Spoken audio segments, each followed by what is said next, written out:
सलीम वास्तव साहब सलीम सलीम भाई सलीम अहमद जी और सलीम भाई Ladies and gentlemen, are you ready?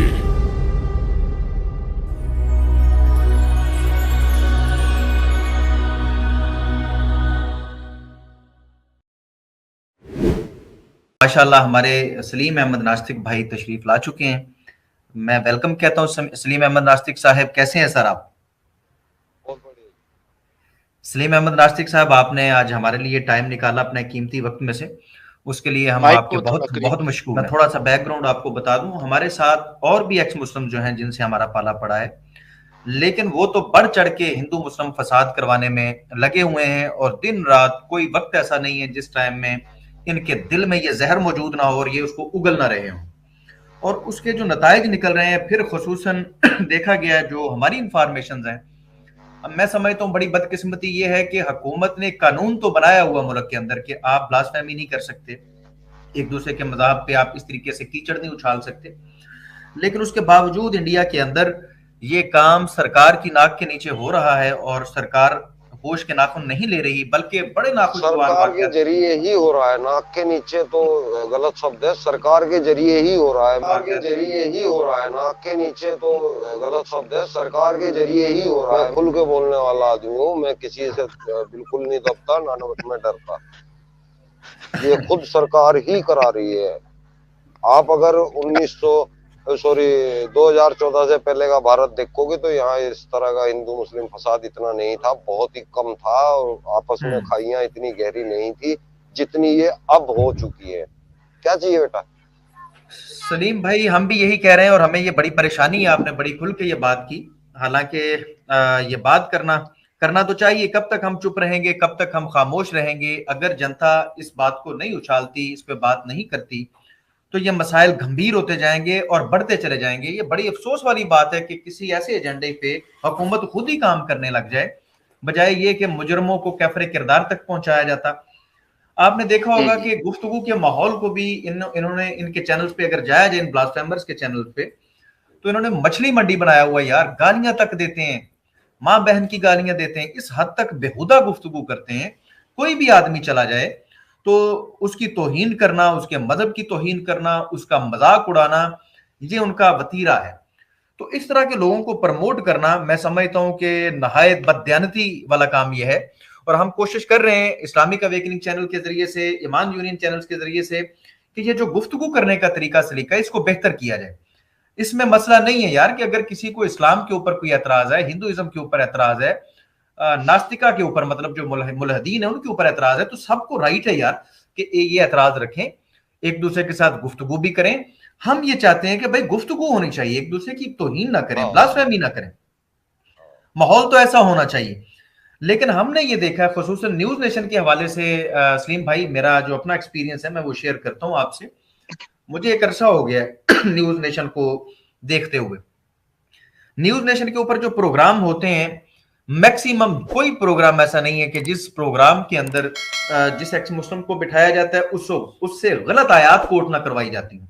मतलब ये कि एक बंदा कह रहा है कि कुरान हकीम के फलां जगह पे ये आयत लिखी हुई है, और यकीन करें मैं आपके सामने अभी ये, मैं से दावा नहीं कर रहा, मेरे पास सबूत मौजूद है, मैं दिखा सकता हूं कि कुरान के अंदर, उस सूरा के अंदर, उस आयत के अंदर वो चीज ही नहीं होती, और वहां पर बड़े धड़ल्ले से उन चीजों को पास कर दिया जाता है। तो ये रवैया देख के न्यूज नेशन का हमने सोचा, इस्लामिक अवेकनिंग टीम ने ये फैसला किया कि यार हमें ये बताना चाहिए। फिर हमने देखा, मजीद खबरें इकट्ठी की, तो हमें पता चला कि ये खास एजेंडे पे काम कर रहे हैं जिसका मकसद ही हिंदू मुस्लिम फसाद करवाना है। हमारे पास ये खबरें थी, फिर हमने देखा कि इस्लाम के बारे में ये क्या सवाल उठाते हैं, तो इस्लाम के बारे में भी वहां पर जो चीजें रखी जाती हैं उनको यार बड़ा ही गलत तरीके से पेश किया जाता है, वैसी बात ही नहीं होती। फिर ये भी देखने में आया कि वो क्लिप्स काट काट के जो हैं वो लोगों के लगाते हैं वहां पर। तो मैं आपसे जानना चाहूंगा कि ये जो प्रोग्राम आपने किया न्यूज नेशन पे, उस प्रोग्राम के लिए आपने राब्ता किया था न्यूज नेशन वालों से कि आप भी कोई प्रोग्राम करना चाहते हैं? नहीं, एक्चुअली वहाँ मेरा नाम सजेस्ट हुआ था किसी के जरिए, और फिर मेरे पास अनिल यादव जी की कॉल आई थी, और फिर मैंने उनको बताया था, मगर मेरे पास सुदर्शन से भी कॉल आई हुई है, तो मैंने उनको बताया कि मेरे पास सुदर्शन से भी कॉल आई हुई है और कल या शायद परसों वहां पे होगा। तो वो उन्होंने इतनी जल्दी की कि नहीं कल आप हमारा कर लो।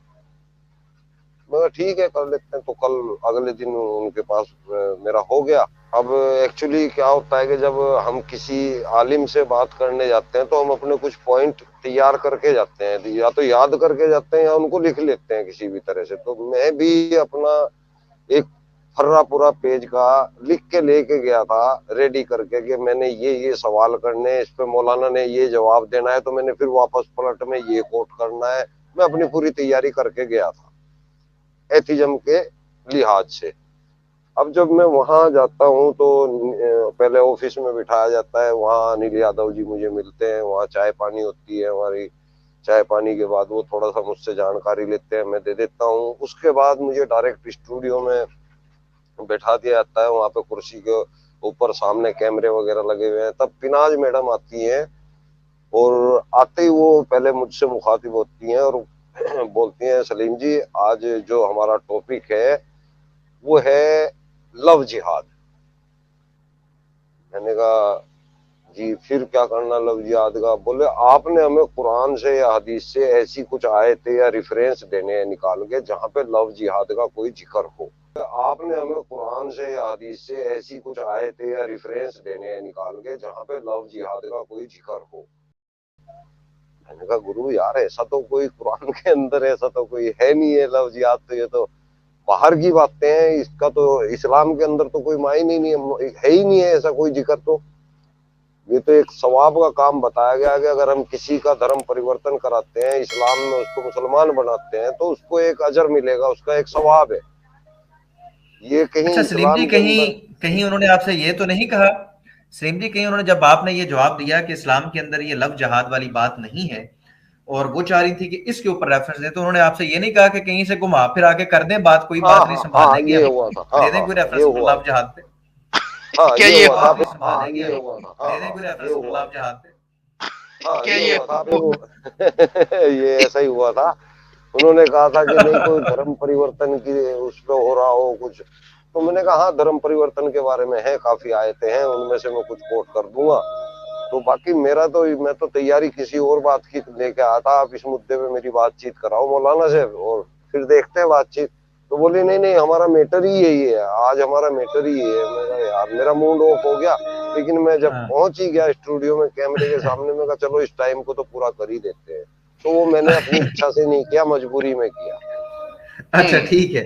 अच्छा सलीम साहब, इन्हें क्या जरूरत पेश आ गई कि ये आपको ढूंढ के इन्होंने आपका नाम सजेस्ट किया न्यूज नेशन वालों ने, क्योंकि आपने बताया कि इन्होंने आपको, ये सभी को ऐसे को ढूंढते हैं जो इस्लाम के खिलाफ बोलता हो, थोड़ी इस्लाम की जानकारी रखता हो और वो इस्लाम के खिलाफ बोलता हो, ऐसे हर आदमी को ये ढूंढने की कोशिश करते हैं। इससे इनका क्या मकसद है, क्या करना चाह रहे हैं? जैसे आप बता रहे हैं कि कह रहे थे कहीं से ढूंढ लो, कोई ऐसी आयत को वहां पे डालो। जी ये मुसलमानों के खिलाफ एक खाई तैयार कर रहे हैं हिंदुओं के मन में।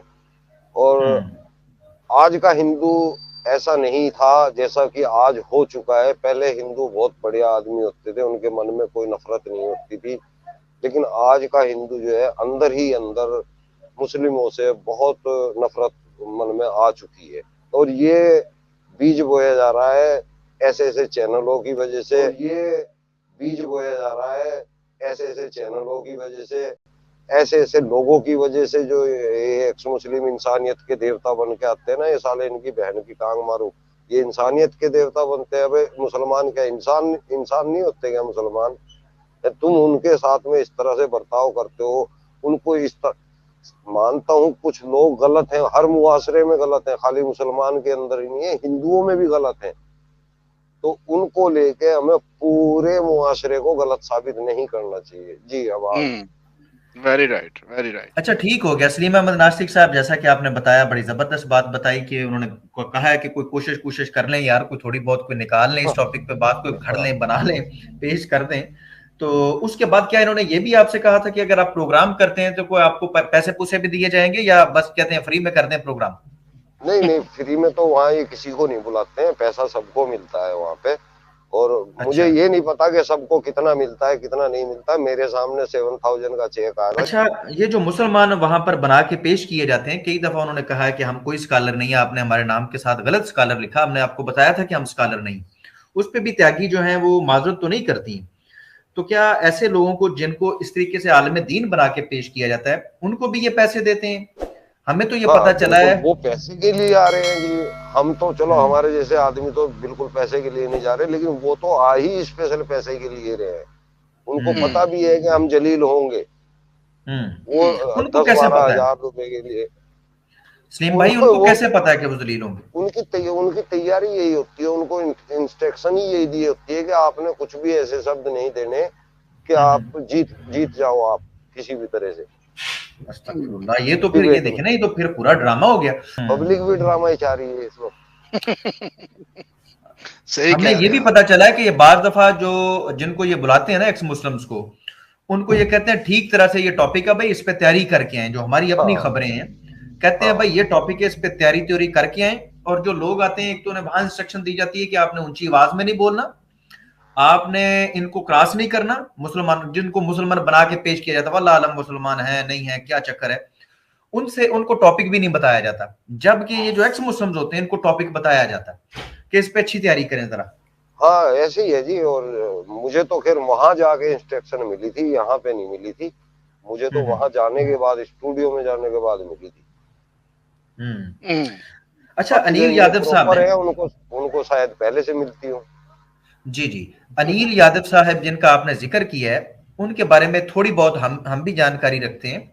और उनकी एक कॉल लीक हुई थी, उसमें उन्होंने बिल्कुल ये इकरार किया, कहते हैं कि हमें सरकार ने पैसे दिए और अच्छे खासे पैसे दिए हैं हिंदू मुस्लिम फसाद करवाने के लिए, और हमारे चैनल पे ये प्रोग्राम करवाने के लिए जिससे हिंदू मुस्लिम नफरत बढ़ सके, उसके लिए कहता है कि हमें पैसे दिए गए हैं। क्या कहता है, इस्लाम इसी सिलसिले में शुरू किया गया।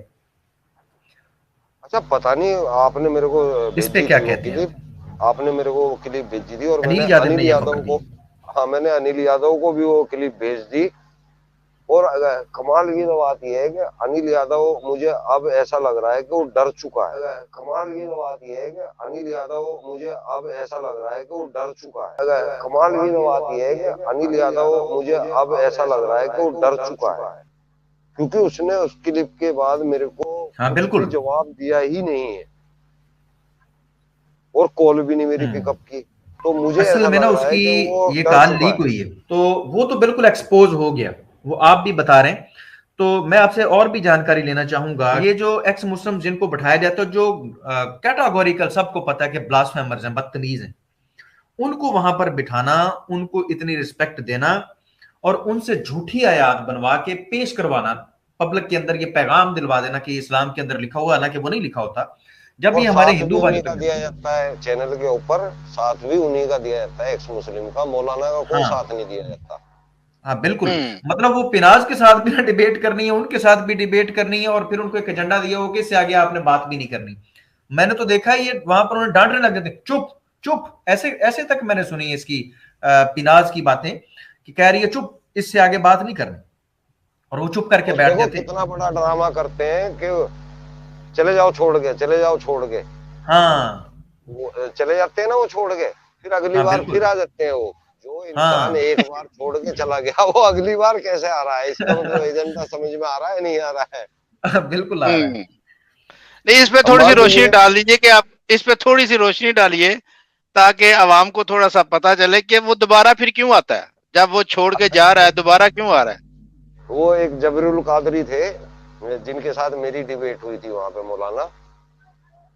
जब डिबेट खत्म होगी, उस हम्म। डिबेट को खत्म होने के बाद वो फिर मेरे पास आए थे, वहीं पे जहाँ पे जिस चेयर के ऊपर मैं बैठा हुआ था ना। तो जिस चेयर में, चूंकि अलग अलग रूम में होते हैं ना, वो अलग रूम में होते हैं मौलाना, मैं अलग रूम में होता हूँ। पिनाज जो है वो थोड़ा डिफरेंस में अलग होती है, कैमरे अलग अलग लगे हुए होते हैं। तो जब डिबेट खत्म हुई तो वो हमारे पास, मेरे पास आए और मुझे मुसाफा किया। तो मुसाफा करने के बाद मेरी हंसी छूट गई और मैंने उनको कहा, मगर भाई यार, आप लोगों को ये बताते हो कि भाई आप मुसलमान हो और आप इस्लाम के पैरोकार बन के यहाँ पे आते हो और एक भी ऐसा एपिसोड नहीं है कि आप इस्लाम को डिफेंड कर पाते हो सही से। आप यहाँ बेइज्जती खुद भी करवाते हो, अपनी भी कराते हो और इस्लाम की भी करते हो, मुसलमान की भी कराते हो। बिल्कुल इसलिए मैं कहा आपको शर्म नहीं आती? मैंने कहा आपको कुल 7-8 हजार रुपए 10,000 रुपए के लिए आप ये इतना काम करते हैं, ये आपको अच्छा लगता है? उस बंदे ने जवाब नहीं दिया मेरे को, बिल्कुल भी जवाब नहीं दिया। शर्मिंदा हुआ वो, चुप करके चला गया। अब वो शर्मिंदा हुआ, कुछ भी तो जवाब नहीं दिया उसने। मैं वही समझ गया, मैं कहा चलो ये इसके मन के अंदर कुछ तो शर्म आई है कि इसने जवाब नहीं दिया। ठीक किया, बेशक वो ठीक नहीं किया। मानने वाला, आगे भी आता है, लेकिन कुछ तो हालत शर्मिंदगी उसको हुई। तो सलीम भाई, ये जो पैगाम देके ये कट्टरता फैला रहे हैं और कुछ वाकयात भी हमें देखने के लिए मिल रहे हैं, तो आपको क्या लगता है? असल में तो ये चाह रहे हैं कि जी मुसलमानों को हम डिग्रेड करें, इनको जलीलो ख्वार करें, इनकी कत्ल गारतगरी होनी चाहिए, ये होना चाहिए, वो होना चाहिए, इस्लाम को नुकसान पहुंचाएं। तो एजेंडा तो इनका ये है। तो आपको क्या लगता है, क्या ये इस एजेंडे में कामयाब हो पाएंगे? देखिए, ऐसे काम कहते हैं ना, झूठ के पैर नहीं होते तो वो थोड़ी दूर चल के गिर जाता है, झूठ के पांव नहीं होते। तो ऐसी चीजों के वाकई में जो है ये ज्यादा टाइम नहीं चलती है। मैंने एक ऐलान कभी किया था स्टार्टिंग में आते यूट्यूब के ऊपर कि ये जितने भी फेक एक्स मुस्लिम आ रहे हैं, जो अपने आप को एक्स मुस्लिम बताते हैं, इंसानियत के देवता बताते हैं, ये 1.5 साल से ज्यादा यहाँ पे टिक नहीं पाएंगे। नतीजा आप लोगों के सामने है, कई लोग यहाँ से भाग चुके हैं। सच वाला भी इस टाइम जो है चोरी से काम कर रहा है एक चैनल पे, बाकी सब उसने ब्लॉक कर दिए अपने चैनल। अभी पता नहीं वो एक पे भी काम कर रहा है कि नहीं कर रहा, मुझे नहीं पता, पर दिखाई नहीं देते मेरे को। एक ये साहिल है, ये चल रहा है। साहिल का अंजाम जिस दिन होगा वो भयंकर बुरा होगा। नहीं, आप ये अगर आपको लगता है कि भाई इस्लाम गलत है या इस्लाम के अंदर कमियां हैं, तो आप अपने परिवार के बीच बैठ के अपने परिवार को समझाओ, सुधारो उनको। नहीं, जबरदस्ती नहीं कर सकते, समझा तो सकते। आप दूसरे के दरवाजे में खड़े होके अपने परिवार को गलत बताओगे तो परिवार वाले आपको अपना कैसे समझ लेंगे? सलीम अहमद नास्तिक साहब, आपने जिस बंदे की बात की, उस बदबख्त ने इधर बैठ के कैटेगोरिकल स्टेटमेंट कुरान की आयत के बारे में दी कि कुरान में ये लिखा हुआ। मैंने वो बड़ी बार वो चला के उसकी दिखाई कि ये देखें कुरान में नहीं लिखा हुआ। फिर वहां पर फतवे दे रहा है, कह रहा है इस्लाम के अंदर आप पसंद की शादी कर ही नहीं सकते, ये जायज नहीं, कतन जायज नहीं है, ये तो हराम है। हालांकि निकाह का मतलब ही है इस्लाम के अंदर कि भाई लड़की और लड़का हाँ करेंगे, पसंद करेंगे तो ही वो निकाह होगा। और ये वहां पर कह रहा है कि इस्लाम इजाजत ही नहीं देता। लेकिन अली भाई जी अपना सलीम साहब, आप तो जैसे, क्योंकि आप जानते हैं इन सब को भी, तो क्या आप जानते हैं इनमें फेक एक्स मुस्लिम है, कोई सही एक्स मुस्लिम है, या सारे ही प्रोपोगंडा और अंडा कर रहे हैं? क्योंकि एक का तो मुझे पता चला है कि वो जो जलेबी था वो हिंदू था, लेकिन उसने अपने मकसूद क्या ना, हाँ वो आप तो जानते हैं। तो जी अच्छा, तो वो बताइए कुछ आप, इनमें से जो प्योर एक्स मुस्लिम है वो है कौन एक्चुअली, और ये क्यों इस तरह की वारदातें एक्स मुस्लिम बन के तो कर रहे हैं अपने आप को? यानी कि हम इस्लाम से एक्स मुस्लिम, इस्लाम छोड़ दिया, अब एक्स मुस्लिम बन गया, अब इस्लाम के बारे में ये बोल रहे हैं। तो इनके बारे में आप ये एक्चुअली यूट्यूब की करामात है सारी। यूट्यूब चूंकि यहाँ से पैसा अच्छा बन जाता है, तो इन्होंने सोचा जो कुछ एथिस्ट, नकली, ये असली भी नहीं है, एथिस्ट भी नहीं है, ये असल में एथिस्ट भी नहीं है, ये इन्होंने सोचा अपने नाम के आगे एक्स लगाओ, एक्स मुस्लिम लगाओ और पैसा कमाओ। यहाँ पे ये चल रहा है यूट्यूब के ऊपर। वाकई में रियल में जो मुसलमान होता है ना, और वो एथिस्ट होता है, वो किसी दूसरे मजहब की तरफ कभी नहीं जाएगा, कोई भी ऐसा वो नहीं मिलेगा। अब ये अगर समीर को आप कहते हैं कि वो चला गया, वो सब पैसे की माया है, पैसा कमाने का चक्कर है, इसलिए गया है। महेंद्र पाल आर्य जो हमारे सामने अपवाद है, वो भी पैसे के लिए गया, लेकिन ये 4 ही दिन कमा पाए हैं। अब महेंद्र पाल आर्य को कोई नहीं पूछता। 1.5 लाख सब्सक्राइबर होने के बाद उसके जो है 100 वाचिंग नहीं होती जब वो लाइव आता है, 100 भी नहीं होती, आप लोगों की ज्यादा हो जाती है उससे। समीर की भी हालत यही हो जाएगी, साहिल की भी यही हो जाएगी, इन सब की यही होगी। सच बोलने वाला आदमी के स्टार्टिंग में जरूर उसको पसंद करने वाले लोग कम होंगे, लेकिन उसका नाम कभी खराब नहीं होगा, वो सदाबहार चलेगा। सलीम भाई, हमारी ये कोशिश है इस्लामिक अवेकनिंग की, अगर आप हमें देख रहे हैं, हम बर्दाश्त नहीं करते किसी भी किस्म की ब्लास्फेमी, बर्दाश्त नहीं करते, वो हिंदुओं के बारे में हो, किसी के बारे में भी हो। बिल्कुल नहीं भाई, हाँ। हम इस चीज के कायल हैं, इस्लामिक अवेकनिंग चैनल और ईमान यूनिट इस बात के हम कायल हैं कि भाई बात होनी चाहिए, बात करनी चाहिए, लेकिन सलीके के साथ, किसी की तौहीन ना की जाए, किसी को पर्सनल अगर कोई बदतमीज आदमी उसको हिंदू भी कर ले, वो हमारे नो भाई प्रॉब्लम। हैं, मुसलमान भी हमारे भाई हैं। हम हिंदुओं के खिलाफ भी कोई जरा सी भी ऐसी बात ना बोलना चाहते, ना हम सुन के अच्छा लगता हमारे को। कोई मुसलमान के बारे में ऐसे शब्द बोले तो हमें बिल्कुल भी, मुसलमान तो हमारा परिवार है ही, मैं तो खुल के कहता हूँ। मेरी माँ है, मेरे भाई है, मेरी बहन है, मेरी बेटी है, मेरे बच्चे हैं, मेरे चाचा ताऊ फूफा नाना, मुसलमान कौन है? यही तो है ना? तो अच्छा मैं उनके बारे सलीम में भाई, बुरा कैसे? जी नहीं कह सकते। सलीम भाई, आपने एक लंबा अरसा इस्लाम के अंदर गुजारा है, तो कहीं पर आपने कोई ये तालीमात आपको किसी ने दी हो कि भाई हमने हिंदुओं को काट देना है, और इस्लाम ये कहता नहीं है और नहीं नहीं ये नहीं, कहता है कि हमने ये ऐसा काट कहीं देना पे है। भी नहीं होता है, ऐसा कहीं पे भी नहीं होता है। हो सकता है आपके पाकिस्तान में होता हो, हमारे इंडिया में ऐसा अल्लाह नहीं माफ करे, है। पाकिस्तान में भी नहीं होता क्योंकि ये है ही नहीं। वहां यार का पता नहीं है ना मेरे को। तो यार ये जी क्या सलीम, हमारे, जी जी जी सलीम भाई, जैसा कि आपने अभी रिपोर्ट्स भी बाहर आ रही हैं कि इन एक्स मुस्लिम के पीछे जो हैं वो कोई पीछे कोई चंगी तगड़ी पार्टी खड़ी है, तो क्या ये बात सच है? हाँ हाँ हाँ, ये इनको बहुत सपोर्ट पार्टियां करने खड़ी वाला? हैं। हाँ, ये नीरज पटरी, कुछ ऐसे ऐसे लोग यहाँ पे है जो इनको सपोर्ट करते हैं। हाँ, ये नीरज पटरी, कुछ ऐसे ऐसे लोग यहाँ पे है जो इनको सपोर्ट करते हैं। और फिर उनके साथ ये बेचारे हमारे जो हिंदू भाई है, जो दिमाग से सोचते ही नहीं है, वो भी इनके पीछे चल देते हैं कि वो हो साला मुसलमानों की बुराई कर रहा है भाई, आ जाओ इस बंदे को सपोर्ट करो। ये बस बेचारे भेड़ ओके। चाल में उधर को लग जाते हैं, और कोई बात नहीं। जी सलीम भाई, ये जब आप जानते हैं, आप अल्हम्दुलिल्लाह एक मुसलमान घर में पैदा हुए, आपके घर में ये तालीम नहीं दी गई, आप मदरसों में गए वहां पर ये तालीम नहीं दी गई, इसी तरह हम पैदा हुए हैं मुसलमान घर में, हमें ये तालीम कभी नहीं दी गई। हाँ, ये इख्तलाफ मौजूद है कि मूर्ति पूजा ठीक नहीं है, इस्लाम ये कहता है कि मूर्ति पूजा ठीक नहीं है, तो ये जबरदस्ती हमसे ये क्यों कहलवाना चाहते हैं कि इस्लाम के अंदर ये चीज है और आप हमें कत्ल कर देंगे, आप हमें कत्ल करना चाहते हैं, कोई मूर्ति पूजा कर। अच्छा, साहिल क्या कह रहा है कि इस्लाम के अंदर इस चीज की इजाजत है कि अगर आपके सामने कोई मूर्ति पूजा करता है ना जी, हर बंदे को ये हुक्म है कि वो जाके जो मूर्ति पूजा कर रहा है देख लिया ना, उसे उसका गला उतार दे। अस्तगफिरुल्लाह, ये साहिल कह रहा है वहां पर बैठ के न्यूज नेशन पे। एक्चुअली उसने आयत कोट की होगी। नहीं, उसने आयत नहीं कोट की, उसने त्यागी साहबा ने पूछा और उसने कह दिया कि हाँ ऐसा ही है, इस्लाम कहता है कि भाई मूर्ति पूजा कोई कर रहा है उसको देख लो तो कत्ल कर दो।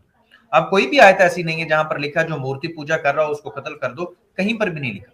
पता क्या, एक्चुअली ऐसा हुआ है ना कि मूर्तियों के सर कलम किए गए थे, आपने भी ये तो सारी जानकारी आपको होगी, ऐसी ऐसी आयतें कोट कर दी हो उसने।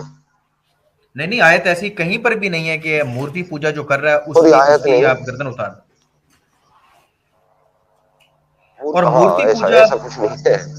हाँ, मूर्ति पूजा की वजह से मूर्तियों को किसी को तोड़ने की कत्ल बात करने करो। का कहीं पर नहीं कहा। मूर्तियों को तोड़ने की बात भी एक दफा हुई और उसके बाद नहीं हुई, यानी कि लोगों के सामने एक कैटेगोरिकल पैगाम रखा गया कि ये कुछ नहीं कर सकती हैं, जिनसे आप डरते हैं कि पता नहीं ये कर देंगी, हमने इनकी पूजा ना की तो ये कर देंगी। तो एक दफा इब्राहिम अलैहिस्सलाम ने वो करके दिखाया, उसके बाद इब्राहिम अलैहिस्सलाम मौजूद रहे और लोग मूर्ति पूजा करते रहे, उन्होंने दोबारा नहीं तोड़ी। उन्होंने लोगों को लाजवाब करने के लिए मूर्तियों को तोड़ा और उस बड़े बुद्ध के कांधे तो के ये ऊपर बताया था कि इन छोटी मूर्तियों के खुद सर अपने मुंह से जो कहने लगे है, कि ये कैसे इस बोले, बड़ी ये कैसे मूर्ति ने बताए। सर कलम। तो इब्राहिम हाँ, अलैहिस्सलाम कहते हैं उन्होंने कि फिर आप ऐसों की इबादत करते हैं जो अपना बुरा भला नहीं कर सकते, तुम्हारा बुरा भला नहीं कर सकते तुम।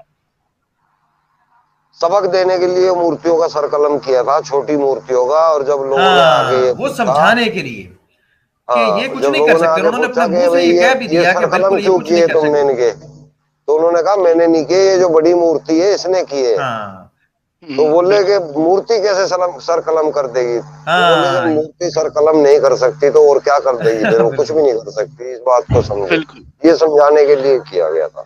बिल्कुल। सलीम भाई, उसके बाद इब्राहिम अलैहिस्सलाम मौजूद रहे हैं, इस्माइल अलैहिस्सलाम मौजूद रहे हैं, तो इसहाक अलैहिस्सलाम मौजूद रहे हैं, और मूर्ति पूजा भी होती रही। एक कैटेगोरिकली जब पैगाम लोगों को दे दिया कि भाई ये जहालत है, उसके बाद तो ये काम नहीं किया गया। अगर तोड़ना, मूर्तियों को तोड़ना वाजिब होता तो तमाम अंबिया के पहले मूर्तियों को ही तोड़ते। वो एक बार पैगाम देना था, हुज्जत तमाम करनी थी, वो कर दी। उसके बाद नहीं तोड़ी, लोग नहीं मुड़ रहे, तो वो कह दिया गया कि यार ये नाहिद जहालाना अमल है। जिसको अपने हाथों से बनाते हो, यानी कि एक बनने वाला एक बनाने वाला, तुम बना रहे हो और मूर्ति बनने वाली है, तुम बना रहे हो, तुम उससे अफजल और आला हो, तुम उसके सामने झुकोगे तो ये इंसानियत की तौहीन है। जब एक कुत्ता कुत्ते के सामने नहीं झुकता, हालांकि वो उसका हम जिन्स है, तो एक मूर्ति जिसको आपने अपने हाथों से बनाया, जो आपसे हर लिहाज से कमतर है, आप उसके सामने झुकेंगे तो ये तौहीन है इंसानियत की। इस्लाम ने ये मैसेज दिया। अच्छा सलीम भाई, आप फरमा रहे हैं कि आपने 2 प्रोग्राम किए हैं, ऐसे ही है? हाँ। हमने आपके दोनों प्रोग्राम देखे हैं, लेकिन अब न्यूज नेशन के ऊपर सिर्फ एक प्रोग्राम पड़ा हुआ है। वो जो प्रोग्राम रिमूव किया गया, उसकी क्या वजह है, क्यों रिमूव किया गया? मुझे भी जानकारी नहीं है, मुझे आपसे ही पता चला है कि वो प्रोग्राम रिमूव हो गया है, मुझे नहीं जानकारी है। अच्छा सलीम भाई, एक जो दूसरा प्रोग्राम जो आपका पड़ा हुआ है एक मौलाना के साथ, ज़ुहूरुल कादरी साहब के साथ ही, वो क्या आपकी और उनकी सिर्फ 16 मिनट डिस्कशन हुई थी? क्योंकि 16 मिनट का क्लिप आप पड़ा हुआ है, सिर्फ 16 30 मिनट की हुई थी। अब 14 मिनट बीच में से निकाल दिए गए हैं, वो क्यों निकाल दिए गए? उसका क्या हो सकता है? आप बताइए, मैं भी तो इसका कोई जवाब नहीं दे सकता ना। तो ये आपकी लाइव नहीं होती? वैसे आपको लगता है क्या वजह हो सकती है? शाम को आ जाएंगे, शाम को। ये लाइव नहीं था जी, ये लाइव नहीं होता है, किसी का भी लाइव नहीं होता है, ये प्री रिकॉर्ड होता है और फिर बाद में अपलोड होता है। ओके, ये प्री रिकॉर्ड होता है, प्री प्लानिंग के साथ होता है। हाँ जी हाँ, कोई भी लाइव नहीं होता, किसी का भी लाइव नहीं होता। आप सोच रहे हो सचवाला का, साहिल का, इनका किसी का लाइव होता है? किसी का लाइव नहीं होता, ये प्री रिकॉर्ड होता है, रिकॉर्ड करके एडिट करके फिर लगाया जाता है।